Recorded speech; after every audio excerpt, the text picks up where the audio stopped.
Greetings to all. My name is Caleb Davila. I'm a student in Full Sail's Music Copyright and Publishing course, and the purpose of this podcast is to briefly discuss copyright law and the balance struck by the grant of exclusive rights to the owner of the copyright. I will also briefly discuss the public domain as well. How does one obtain a copyright, you might ask? Well, a copyright is created the second a work is fixed in a tangible medium for the first time.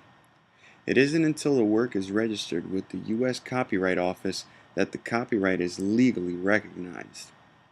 Upon registration with the U.S. Copyright Office, the following exclusive rights are granted to the author of the copyright: the right to reproduce the work, the right to perform the work publicly, the right to display the work publicly, the right to create derivatives of the work, and the right to distribute the work. With these rights, the author can choose to exercise them for himself or to grant licenses to others who wish to use the work. The length of the copyright depends on whether the author is an individual or a corporation. For an individual, the copyright lasts the lifetime of the author plus 70 years. If the author is a corporation, the copyright usually lasts 120 years from the date of creation or 95 years from the date of publication. In addition, whenever a copyright is registered, the author has the right to sue and seek legal remedies against infringers. Whenever a copyright expires, it falls into the public domain. What this means is that whatever works are in the public domain are no longer copyright protected, and anyone can use them freely without permission of the original author. Some examples of works in the public domain include the Bible and Leonardo da Vinci's painting, the Mona Lisa.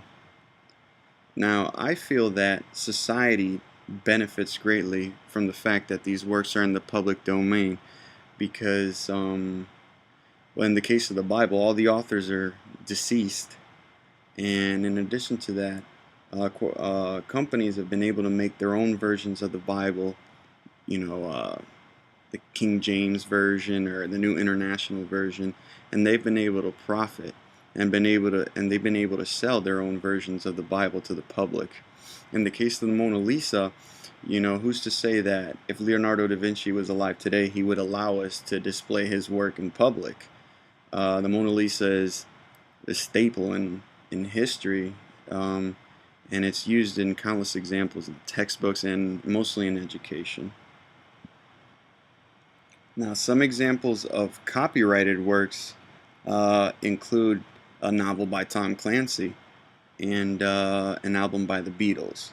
Now, in these cases, since they are copyrighted, I believe that obviously the author is the greatest beneficiary, in the sense that the authors of those works are able to grant the licenses to other people who would like to use the work for whatever reason. And it also ensures that the author of the works gets the credit that they deserve, and any royalties if that's part of the agreement that they made when they granted their rights to whoever needed to use their work. My name is Caleb Davila. This has been my podcast on the individual rights versus the public domain, and I appreciate you listening.